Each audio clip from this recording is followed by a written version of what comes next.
Dr. Harmon-Threatt is a pollination ecologist, and she works as an associate professor of entomology in the School of Integrative Biology at the University of Illinois, Urbana-Champaign.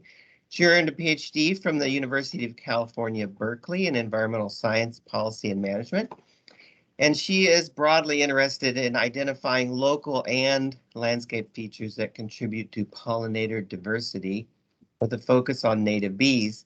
She seeks to identify and understand the patterns and processes that govern plant-pollinator interactions in natural environments for conservation and restoration of bee diversity. And so let's give a warm welcome to Alex. Alex, the stage is yours, and Megan, I will hand over, I guess, some screen controls to you. Oh, yeah. We will do that. I need to just click something. Alex, see if you can share. And if you can't, I will change something so that you can. And it should be that little arrow button at the top. It's inside a box.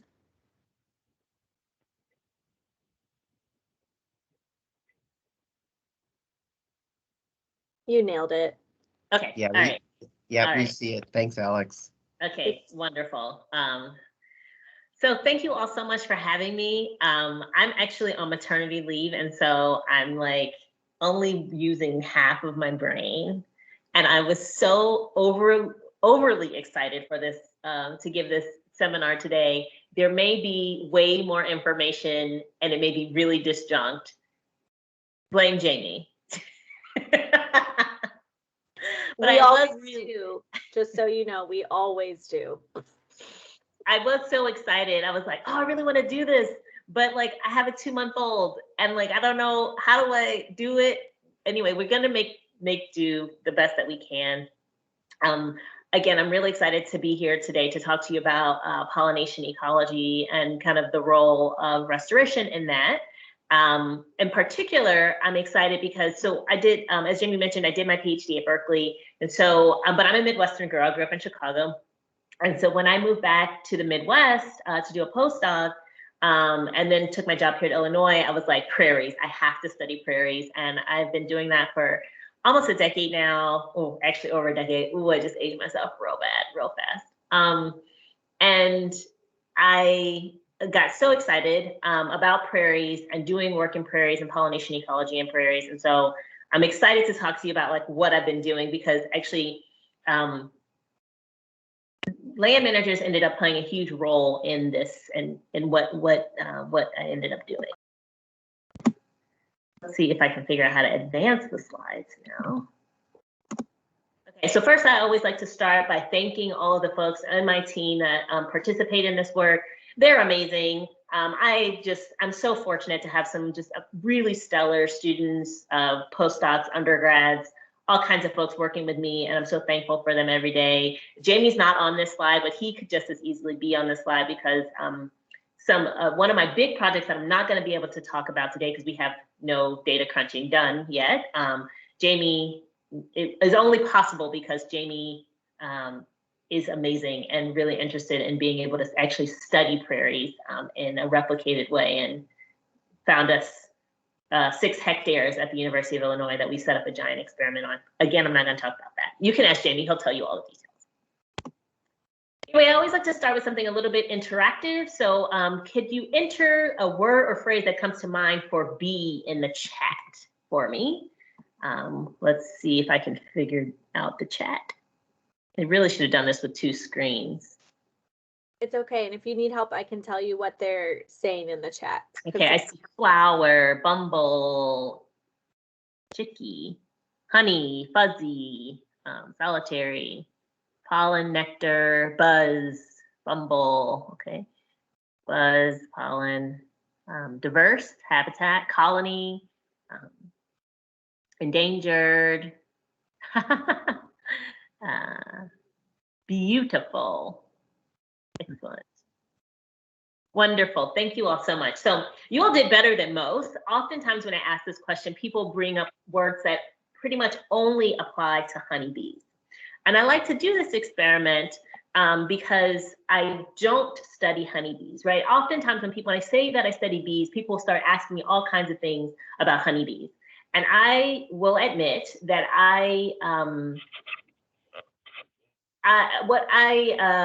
exhibit what I refer to as a willful ignorance of honeybee biology, meaning that so many people study them and so many people know so many things about them. I just don't hold the facts in my mind about them.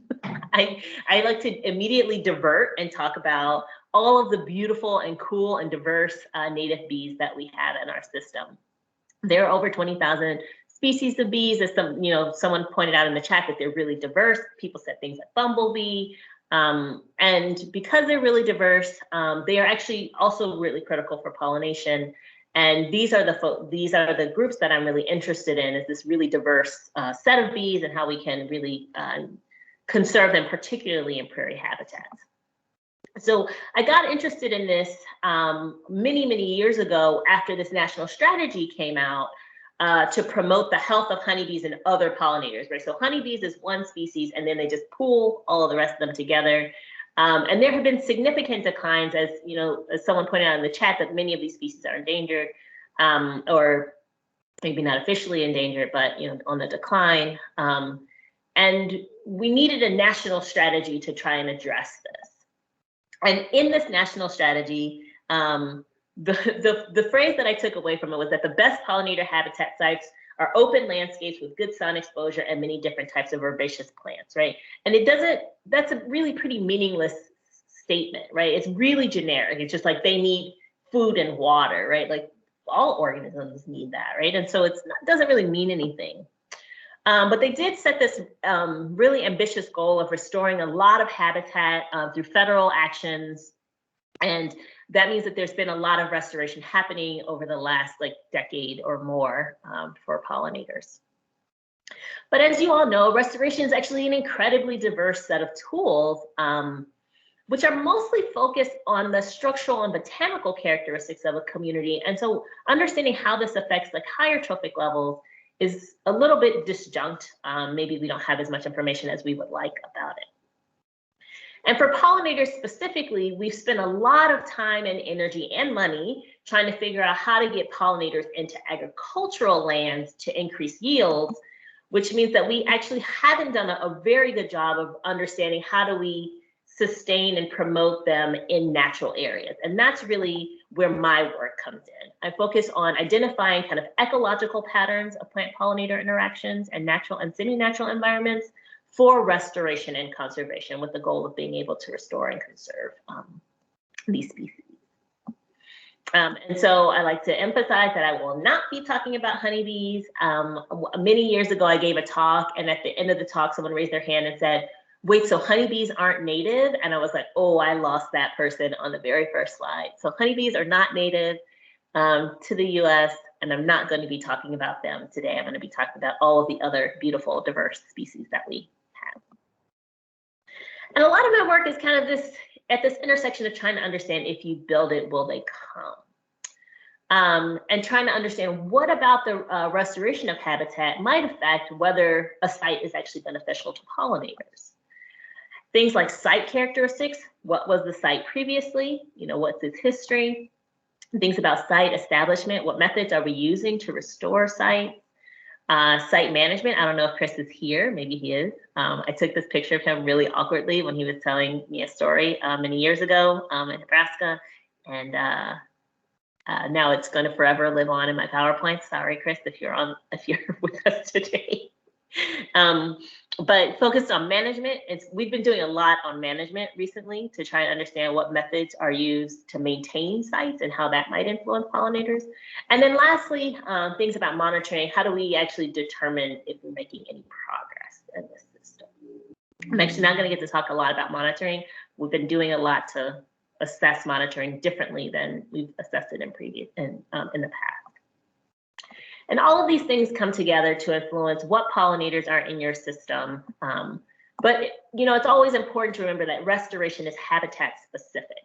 And so I'm always very focused on tallgrass prairie. I always think of it being a quintessential American habitat, particularly because this word prairie is only used to describe grasslands in North America.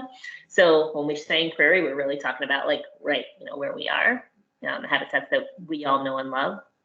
And as you all know, this is preaching to the choir, but almost all of this habitat was lost.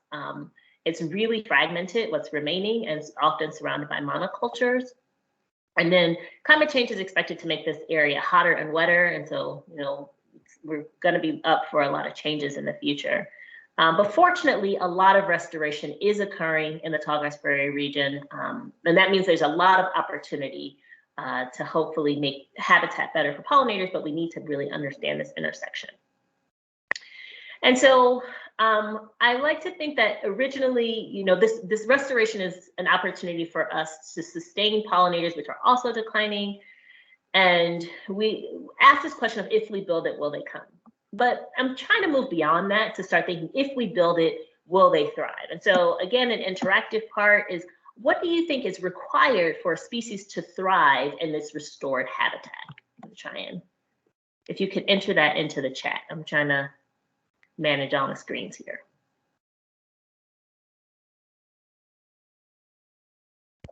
Diversity, fire management, complex interactions. Oh, Amanda, you pulling out the big guns this morning. This, I guess, is already afternoon. I don't know. No neonicotinoids, interesting. Successfully reproduce. Heterogeneity. These are excellent answers. Thank you. Host plants. Yeah. Time. Thank you, Emily.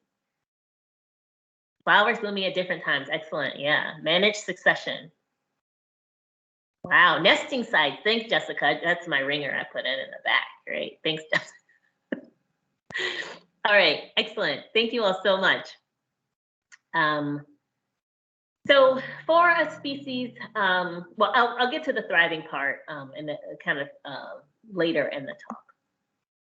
So when I started this work, we really wanted to understand, well, what are managers doing on, like, in the tallgrass prairie to restore and maintain habitat? And so with an undergraduate student named Kristen Chen, who was absolutely phenomenal, she took the time to interview 28 different land managers of tallgrass prairie habitats to understand these 4 areas, the site history, the establishment, the management, and the monitoring.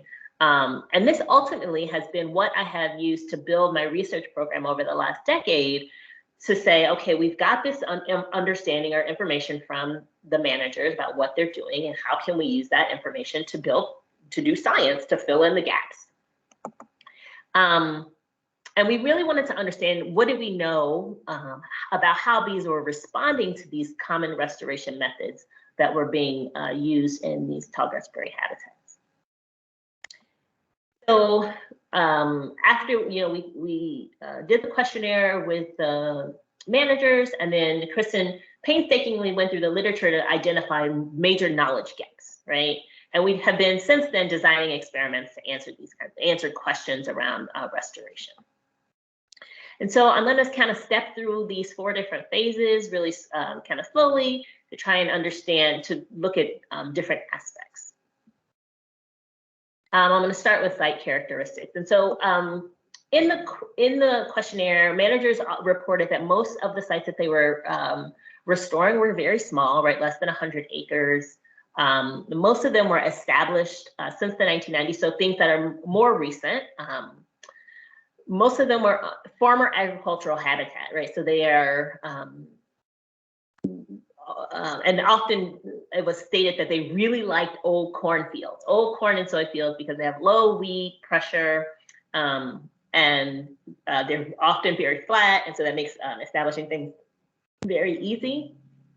And most of the sites are surrounded by agriculture. Obviously, if they're former agricultural habitat, most of the time they're actually surrounded by agriculture also. And so we were able to think about, how do these things maybe influence bees and bee recruitment and things in these sites.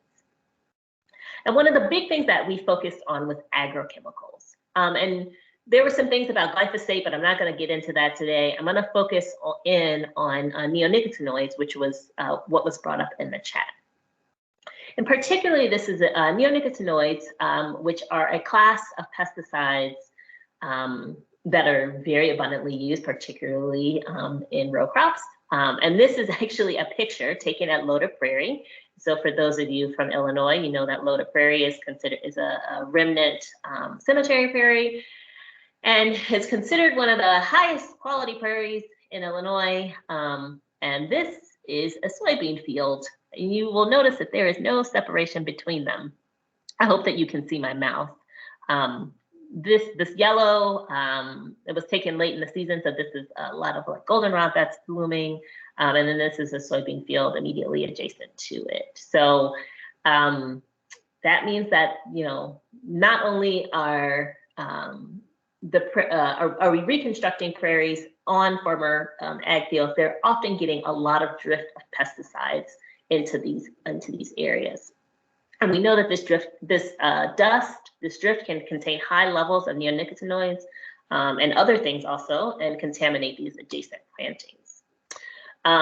Because only a very small amount of neonics is actually absorbed by the plants that they're intended to target, and the rest of it spreads through, can, you know, build up in the soil in very high levels. And so this is obviously a major concern for reconstructions. And it's an especially a big concern for me because as someone who's interested in native bees specifically, most native bees are nesting in the soil, right? And they're nesting in the soil for most of their life cycle. So we know that over 80% of bees nest below ground, and that they spend probably over 90% of their life cycle. They're actually only flying around for maybe a month. So, you know, that's 11 months out of the year for solitary univoltine bees. They're spending the rest of their time in the soil. And so what happens in the soil and how much neonicotinoids is in the soil actually probably matters like a lot.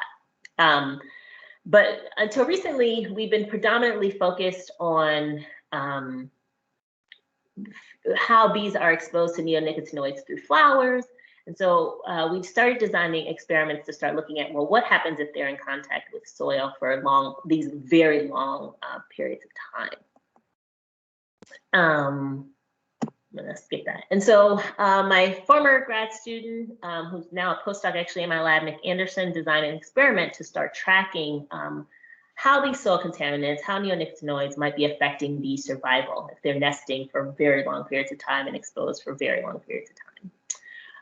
Nick tracked these same bees for almost 2 years. It took a very long time to do this experiment and to look at how chemicals in the soil might affect them.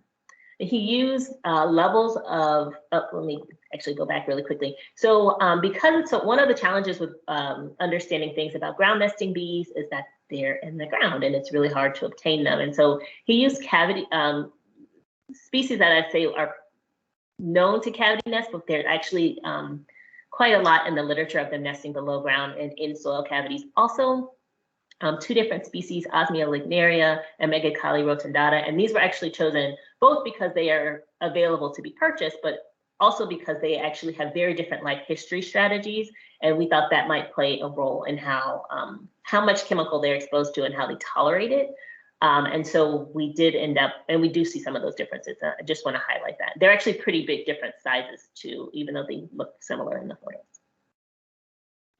And he performed with cuticular exposure, so putting extremely small amounts on the larvae throughout their development of 0, 7.5, 15, or 100 parts per billion throughout their development to basically see what happened to them. And the results were really interesting and quite unexpected. What we found, and this is, I probably should have summarized this to make it a little bit easier to digest. But what we found is that Osmia females, when exposed to low doses, actually live longer. Now, I could get into the science of why we think that happens, and there's actually, this is very common in various types of pesticides where at low doses, it produces what's referred to as a hormetic response, where you actually seems to ramp up something in the immune system maybe. And maybe stimulate them to live longer. But, you know, living a long time is not the full length of the story. Nick did some follow-up experiments to see like how much they move and things like that. And, you know, you can live a long time if you just don't burn any calories. And that seems to be one of the things that's happening here. And similar, I guess similarly or maybe differently, male megachilys at really high concentrations live the longest. And this is actually had been seen in another experiment also. And there was some concern about sperm motility. These males actually had really, not in our experiment, but in other experiments, had poor sperm motility and viability. And so they might be out living a long time, mating with females, which might have some negative effects on population growth for the species. So these things were kind of unexpected. But the key takeaways is that the soil realistic doses, very small amounts, 7.5, 15, and 100 parts per billion, did have effects on bees, right? So being exposed through their cuticle could be an important and really understudied mechanism of exposure for bees. But their life history matters, and matters in this case, right? We know that females and males seem to have different things kind of going on with them for the different species. Trying to check the chat really quickly. And I put this in as ongoing, but actually we have pretty much finalized the study at this point.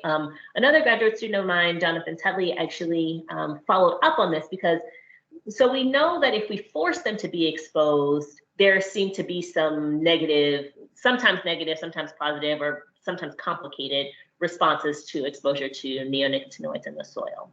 But the question is are they actually exposed? Do they just avoid the stuff, right? Like maybe they just don't nest in any of these habitats. And so John designed a really cool experiment where he contaminated some soil. Thanks, Jamie. Jamie allowed us to do this on some university land, where John contaminated some soils and then had control plots next to them to see if bees actually would nest in these habitats. And what he found actually is that you see a lot more nesting in contaminated habitats. So the orange bars are the contaminated habitats. The total number of bees and the total number of tents, which is just how we capture them, were always higher in areas where the soil was contaminated.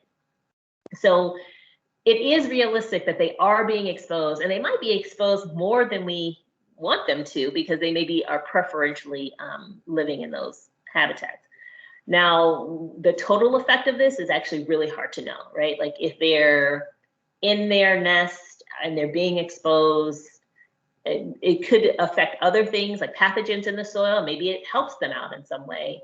It could mean that they're exposed to large amounts of it. It could affect their fecundity, life history in different ways that we just still don't particularly know. And we hope to be able to understand some of that in the future. So where do we go from here with these kinds of experiments? We are trying to transition from these little pieces where you do the exposures in the lab, or you know that they are exposed in the field, to some bigger experiments. And this is the project that I was referring to before. This is some University of Illinois property, and these are, each plot, which you can see here, is 20 meters by 20 meters. There are 96 total plots, and half of them are contaminated with neonicotinoids. And we actually manipulated aspects of the soil in the hopes of trying to see if we can increase plant establishment, decrease neonicotinoids, and maybe increase bee nesting and survival and fecundity and different things like that. And so we've been tracking this for the last few years, and maybe one day we'll have some cool story to tell you about how we can maybe improve restoration and conservation of bees through projects like this, where we can kind of put all of these things together, where we can look at exposures and nesting and remediation all at once. Okay, so that's my story about site characteristics. The next one is about plant establishment and plant diversity. So one of the first things that, oh goodness, this slide is really hard to see. I'm very sorry. I pulled slides from all over the place. I can't even see it. I apologize for this. One of the first things that we started doing in my lab was trying to understand plant establishment and plants that were, what plants actually go into reconstructions and restorations. And what managers reported that the seeds were primarily locally collected and sourced, and they were mostly broadcast out onto the soil, right? I'm sure you all are very familiar with this. And what we found, and when we looked into the literature to try and understand, well, what effects does this have? We know that broadcasting seed can have some effects on limiting establishment of certain plants, and we needed more information to identify plants that are known to be good for bee diversity, right? Like at the time, there are some that are a lot of things that we just didn't really know about how bees responded to certain plants. And so what I got really interested in is like, what role could seed mixes play? So we know that most managers are actually collecting seed, but that means that the seeds are going to be similar to other prairies. But if someone was going to use seed mixes, what could they use them to increase genetic and species diversity? And would they include plant species that were good for bees? And so we dug into the literature on seed mixes. We found that they range, as you all I'm sure are very aware, range significantly in price and species diversity. And what ultimately determined what was in a mix was based on whether or not growers could grow it economically, right? Like whether or not the seeds were viable, whether or not there was demand for it, whether or not they were able to grow it, and things like that. So this ultimately really came down to money, and very little of it has anything to do with conservation in particular. So that made an opportunity for us to kind of use some data to better understand, could we improve seed mixes specifically for pollinators? And so using some data that had been collected at 7 Iowa prairies, we looked at what species were in these remnant prairies, and we compared that to what was in different seed mixes designed specifically for Iowa. And then we tried to look at those, the plants that in the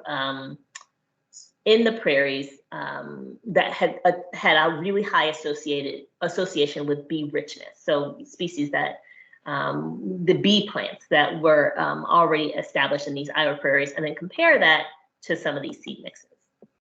And what we found is that most of the mixes actually contain only 2 of the 4 bee plants. So these are the 4 bee plant species that we found: Amorphocanescens, Dahlia purpurea, Retivita pinnata, and Zizia aurea. These 4 species seem to attract way more species of bees than anything else that was blooming during in any of those 7 Iowa prairies. But most of the mixes actually didn't contain these species. Most of them included 2 or fewer of the 4 species, meaning that they actually could do better.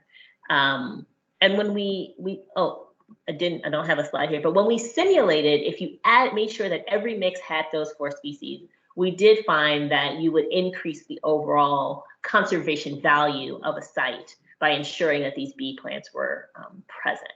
So this ended up being really important. This is actually a work that's been cited a lot of times because people got really interested in this idea that you can maybe make sites better by just ensuring that a very small number, 4 plant species is present in a restoration.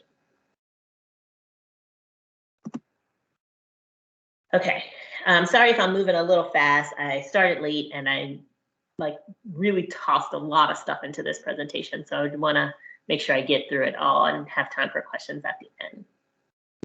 So I'm going to move on from plant establishment to talking about management, because this has been the area that we have done the most work in since, kind of doing the survey to identify areas of interest for research. And management, as you know, varies a lot in type and intensity. So when we interviewed the managers, they reported doing lots of different methods. Burning, mowing, grazing, and haying were all used to manage sites. And I'm going to talk about some projects that we've done to try and understand this. In particular, I'm going to start with a project about burning. Burning was the most often used to manage land. And most managers burn every few years. And burning obviously is good. It's critical for prairie to remain a prairie, right? if we found that there were significant increases in forb diversity, suppression of invasive species and grasses, all of which is beneficial for bees. Now, what's interesting is while talking to some of the land managers, they mentioned, well, growing season burns seem to increase floral diversity, suppress like over-dominant grasses, and maybe are really good for bees. And this is something that at the time I found really interesting, and I hadn't seen anything mention it, researching it in the literature. So yes, sorry, I'm getting ahead of myself. So one of my grad students, Brenna Decker, this is Brenna here holding a crayfish that she found.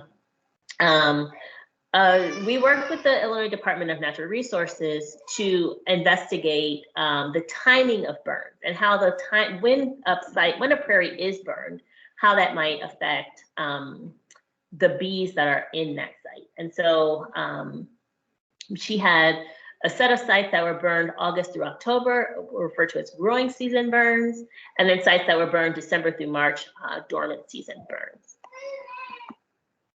And this actually ended up being really interesting. What Brenna found, she also compared them to unburned areas. And in general, not burning a prairie, nothing, like you have fewer bees in your site, like lower overall bee abundances, lower bare ground, which is critical for many nesting species. You have more above ground nesting bees. A lot of times these sites get a little bit woody, right? So they had a lot of cavity nesting species in them. And in general, but when you compare growing season and dormant season burns, you don't see a lot of differences between the number of bees that they have, whether or not it's abundance. You don't see much difference in bare ground. You did see some other important things happening. You start to see more flowers available in growing season burn sites, more bare ground. It has the highest amount of bare ground here. A trend towards having greater numbers of bees. And we actually would anticipate that over time, if a site is continuously burned with a growing season burn, you might start to see some really beneficial things happening for bees in these areas. So they're not, in this kind of preliminary study, they're not better, but we are seeing some trends that would suggest that they are actually going to support bees a lot better over the long term.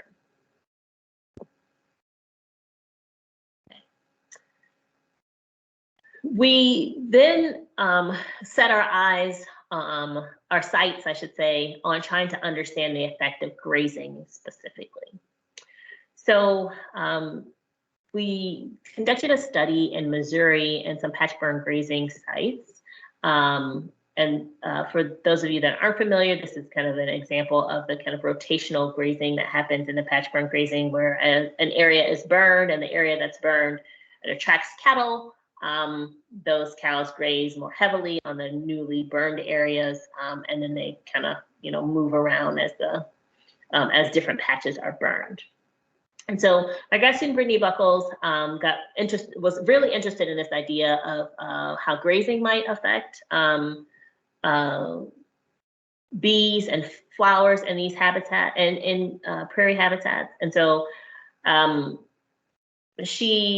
we had sites that were just burned, sites that were just hayed, and then sites that were patch burn grazed. And because this is a rotational grazing situation, we actually sampled those both in year one. We sampled sites that had recently been burned and those that hadn't been burned for several years.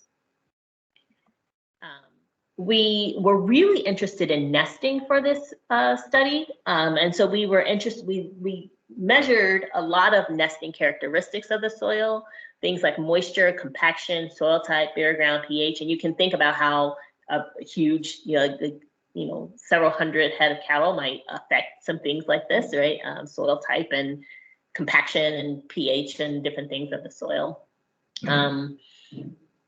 And so, but because these things are interrelated, right?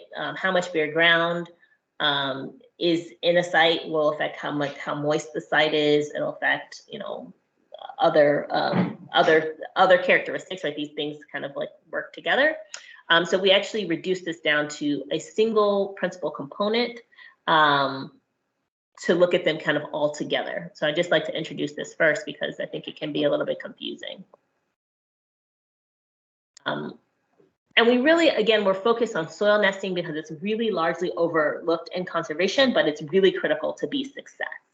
And so I don't think I have a picture of the tents here. We use these small emergence tents that you can place out on the ground.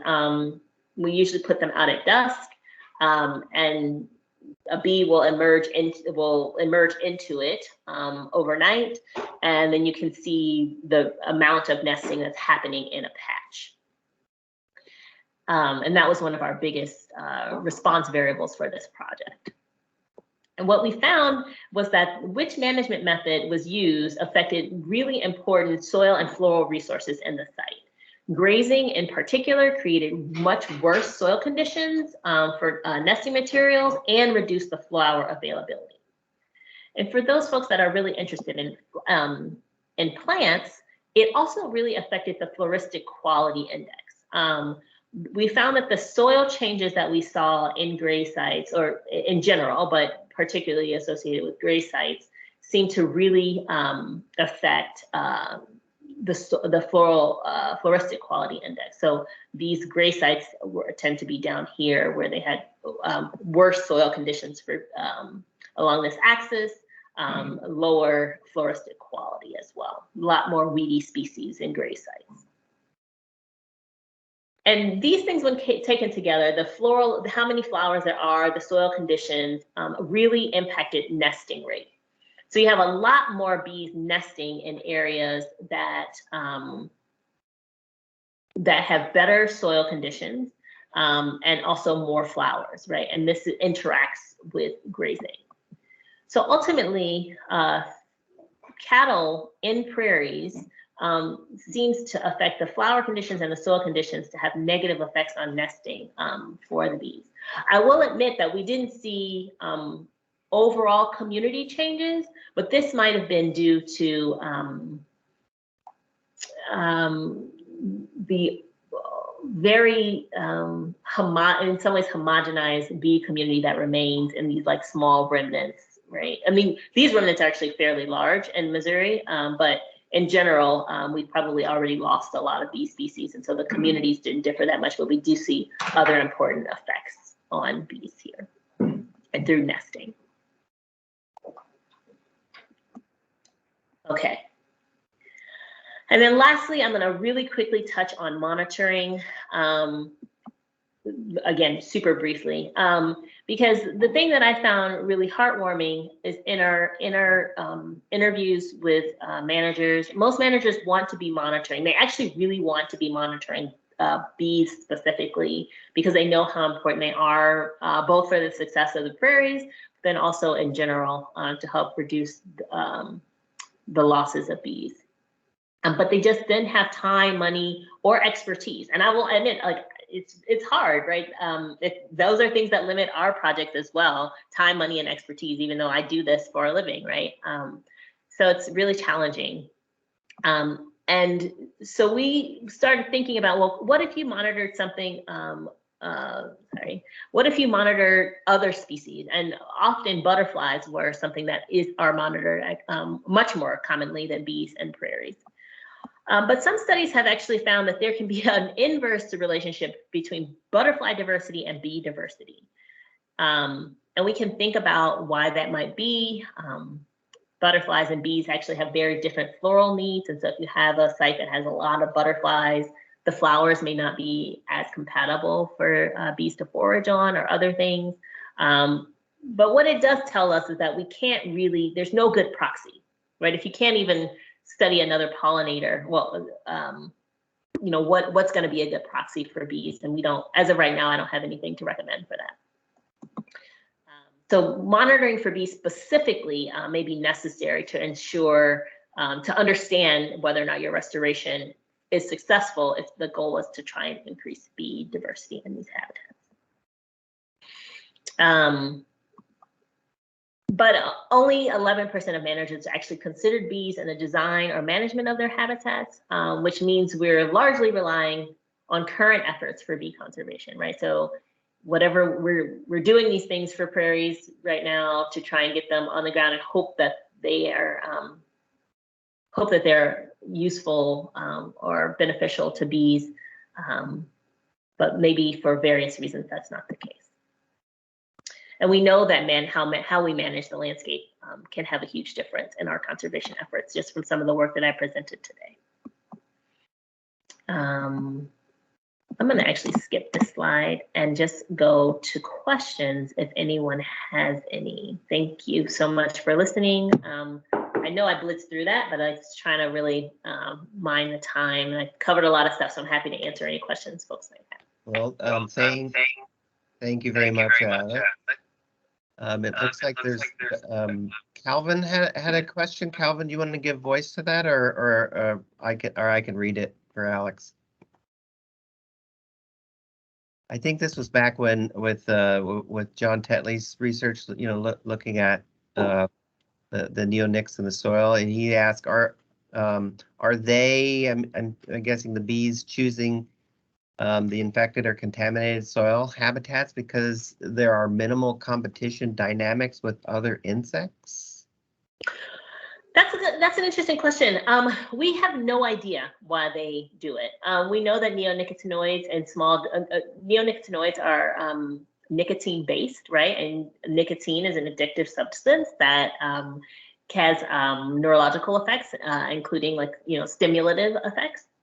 And so it's very possible that they get stimulated by the habitat, foraging on the flowers, and make different choices, right, about where to nest. But we don't know much about what happens to other organisms, right? Hypothetically, it should be killing off, maybe it's killing off other ants or beetles or other things below ground.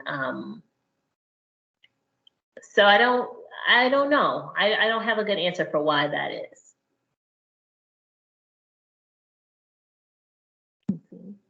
It looks like so Jessica had a question. Jessica, you want to give voice to your question about the the 4 species that are really good for bees? Sure, I can ask. So I'm from Indiana, so I'm not as familiar with plants out that way, but I've recently tried to take my own interest in trying to make sure when I design mixes that the seeds in there and the species have some type of historic presence in the areas that I'm encouraging them to be planted. Do you encourage all 4 of those bee species, even if they may not be historically present in that region? Ooh, I think that really depends on the goal of the site, right? If the goal is really for pollinators, they may be beneficial. If the goal, if you have other floristic goals or habitat goals associated with the site, you maybe want to stick to things that are more better suited for your area. I will say that those 4 species they're pretty widespread throughout the tallgrass prairie region, right, Jamie? Yeah, the 4 species you highlighted in your research. Yeah, and I'm guessing there's others. I don't know the exact extent, but Megan and others, yeah, they're pretty widespread across the tallgrass prairie region. Yes. Yeah, so, and those 4 should be native to Indiana too, depending on which part of Indiana you're working in. Yeah. And that, I was gonna say, they're pretty safe. I just figured I'd ask, but I appreciate it. Thanks. Mm-hmm. Thank you. It looks like Lynn had a more question maybe for the PRI team about what it means to burn a prairie, but maybe we can come back to that. And then Molly had a question. Molly, you want to give voice to your question, or? Yeah, my question was about if the cattle were treated with ivermectin or a similar antiparasitic, because I know there's a lot of research on dung beetles and the effect it has on those, but I'm not familiar what effect it would have on bees or other pollinators. That's a great question that I actually don't know the answer to, and it might be, so the cattle this is through the Missouri Department of Natural Resources, I think. No, Department of Conservation, and those cattle don't belong to MDC, right? So they're brought in, and so I don't know. They lease the land for grazing, and so I'm not sure. Each site might not have the same treatment as a result, is what I'm getting at. And so I actually don't know the answer about the ivermectin. I would imagine it's pretty widely used, right, on cattle. But I don't actually have a good answer for that. But thank you for that. That's interesting. It is interesting to think about the downstream effects of like what the cattle are given and how that might influence other characteristics of the soil, parasites and other things. And I do see that Calvin commented that he thought that they were used, that they typically do use ivermectin. I know in Minnesota, when we do grazing leases now, we're not allowing it typically. And so we're kind of going down that road. So thanks. Yeah, thank you. And then Calvin also asked, would you be willing to share a PDF of the patch burn grazing paper? And he leaves his email. I mean, I have it pulled up. I could do that, or I could share that email with you, Alex, if you'd be. I think that's. If you already have it up, Jamie, and you can shoot it to him, I'd appreciate it. Okay, I'll take care of that if that's okay. That's with the that you authored with Brittany Buckles, right? Absolutely. Yeah, and Calvin, I'm happy if you have questions about it. I'm not trying to push this off. I don't have. Again, I told you I have a 2-month-old, so I don't sleep a lot. Things go in and it goes out. I'll readily do that for you, Alex. And then Eric asked about monitoring. Eric, if you want to give voice, or? Well, Eric asked, will continued monitoring happen in these areas? I think of grasslands as grazing obligates. Maybe bee habitat would be increased in the following season. Yeah, thanks, Eric, for your question. So that's a complicated. I have a complicated response for that. I do think that cattle are used as a proxy for native ungulates or native grazers, and I would argue that they aren't comparable, right? They have extremely different behavior. The density at which they graze is much different. Their dung is much different. Like there's a lot of differences between cattle and native grazers for the area, and I think those differences are meaningful, right? Not to hate on this practice, because I know most people who've studied grazing often look at grazing intensity rather than whether or not something should be grazed, and whether or not grazing something makes a difference. And what we found is that it does seem to make a difference, right? Like areas these were all remnant areas that were compared, and we do have, because it's a rotational grazing, we did have year 1 versus year 3. And so we do have kind of this interval where places aren't grazed, and we don't see like all of a sudden a rebound, and these sites have like way more beautiful flowers in them, and they're just not present when the cattle are present. The sites just get continuously degraded, right? The more weedy species move in, you end up with a lot of probably a lot of nitrogen in the soil as a result, which, as many of you know, is not super great for prairies. And so it's great for weeds though. So maybe that wasn't complicated. Thanks, Alex. So, and then Marcia asked, and I think you've kind of answered this. Were all the grazing used for the study, or all the grazers for domestic cows? Were any other grazing species examined? So, no, I have always wanted to do a study where you could actually compare like buffalo and cattle. There are not a lot of sites where you have both. I know of one kind of on the Missouri-Iowa border.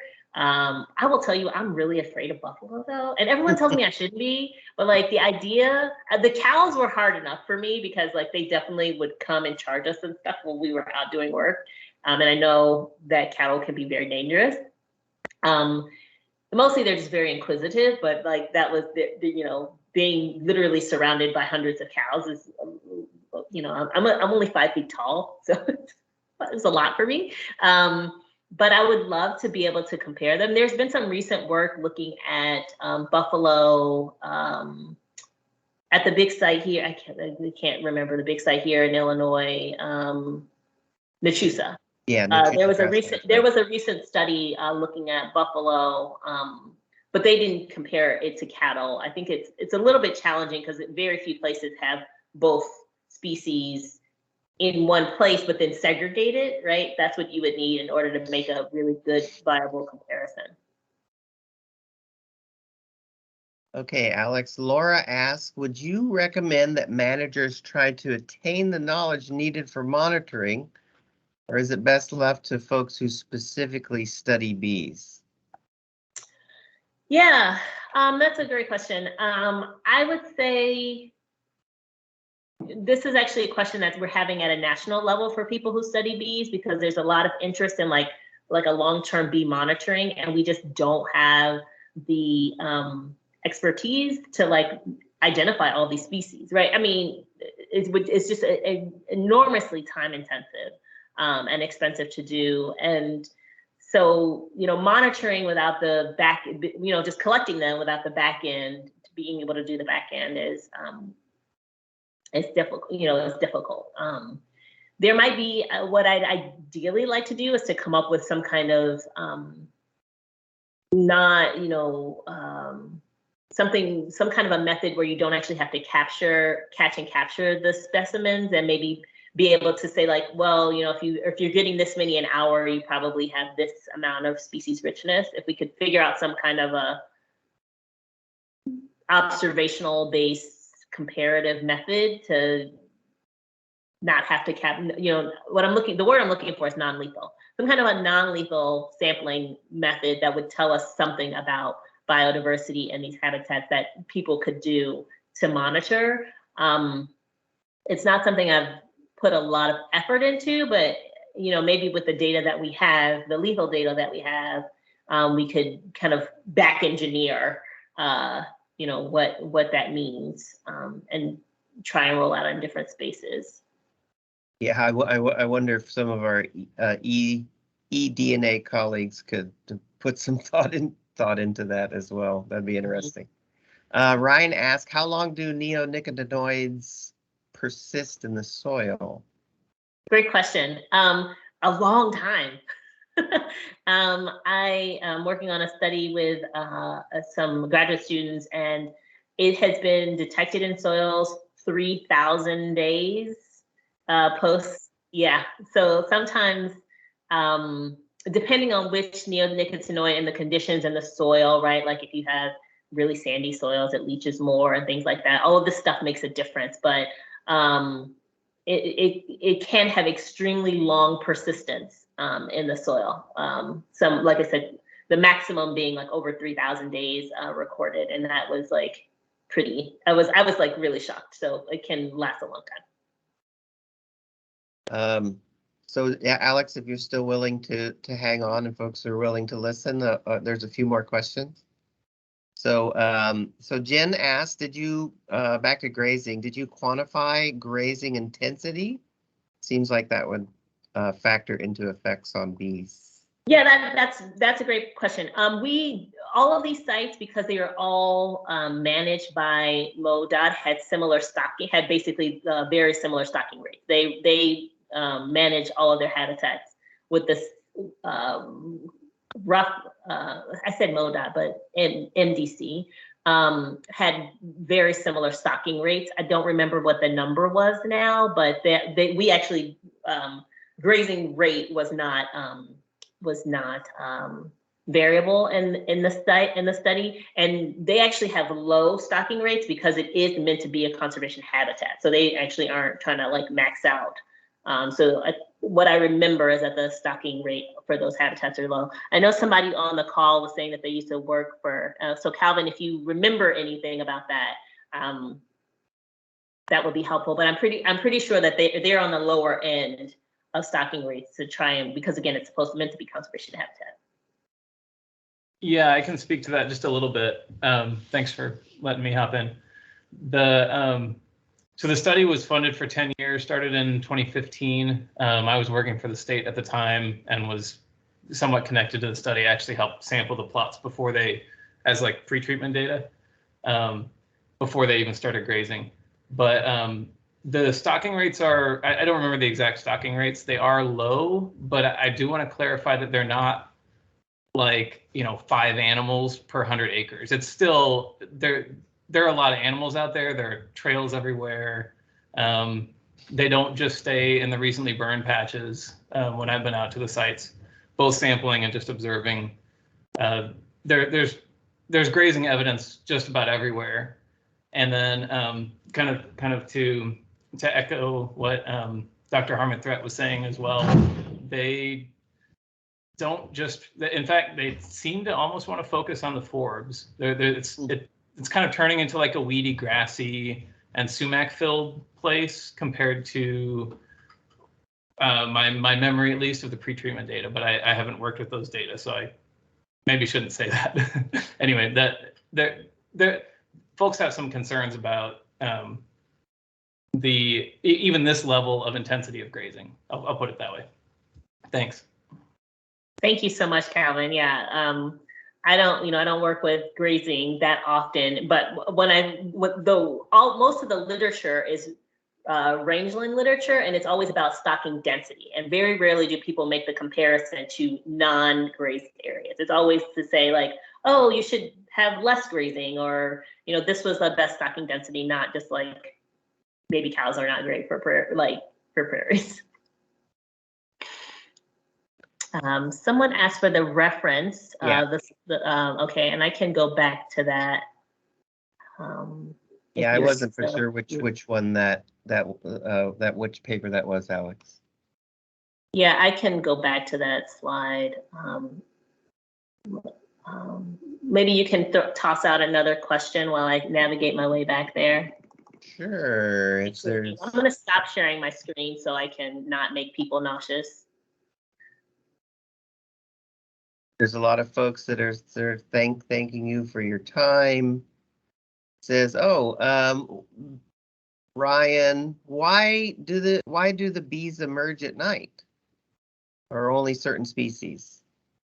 Oh, that's a great question. Thank you. They actually emerge in the daytime. They go to bed at night, and so we have to. That last slide of me carrying those tents is like we go out at dusk.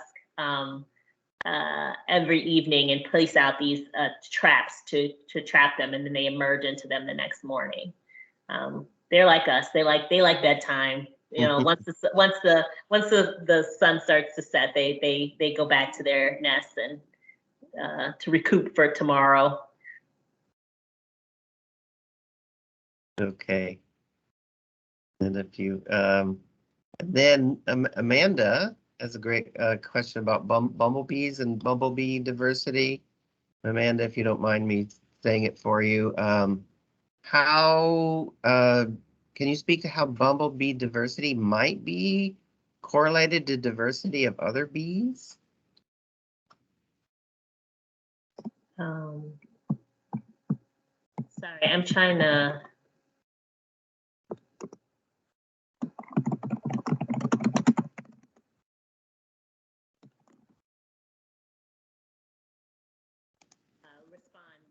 With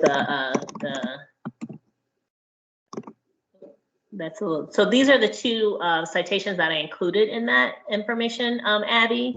I put it in the chat here. I'm sorry, Jimmy, can you repeat the question? Oh yeah, it was about Amanda was asking about bumblebees and can you speak to how bumblebee diversity might be correlated to diversity of other bees? That's a good question. I'm not sure that there is a very clear-cut relationship between bumblebees and other bee species.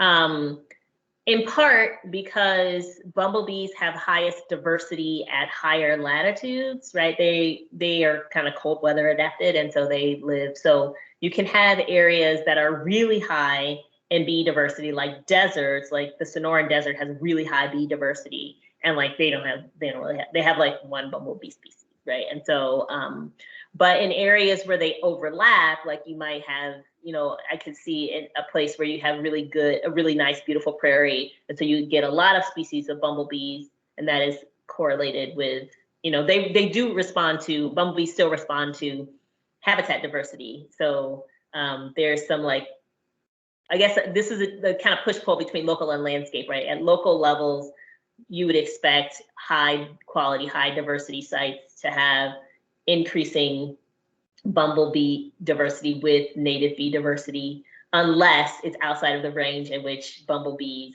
actually occur, right?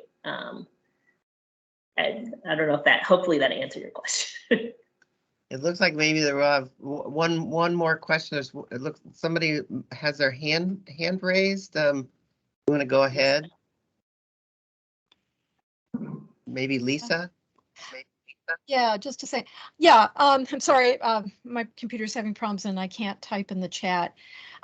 Alex, when you were talking about the study that was comparing timing of burning, and maybe I got it down wrong, but it seemed like that the active or growing season burns were August to October. Was there any spring burns? Because a lot of our burns occur during spring. And so I was wondering if those had been assessed as part, the from a practical standpoint, that's a question that would come up. Yeah, that's a great question. We did not have spring burns as part of our study. Yeah, we did not have spring burns. Because that for us would be April and May, and we did not include spring burns. And it is interesting to think about what I think the biggest difference with the growing season burns is it reducing grass below ground biomass for grasses, right? And pushing them to resprout so that they don't become overly dominant. And I'm not sure if you did it in the spring, it probably wouldn't have that effect as strongly. But yeah, we did not actually study that in this project. That's another challenging project, is we needed somebody who was doing both in the same region, right? And so we were fortunate with Illinois DNR. They actually did have some areas in kind of like south central Illinois where they had areas really close together where they were doing either growing season or dormant season burns. But in general, it's really hard to pull that off because most people choose one and stick to it because that's their burn season and that's when they are focused on that. Right. Okay. I was just curious because that's, as a non-game specialist, we get asked to provide guidance, and spring burns are very, very common in southwestern Minnesota. Well, Alex, I sincerely thank you for your time and your scholarship and lots of things to think about as we can, all of us go about our projects and with restoration and conservation of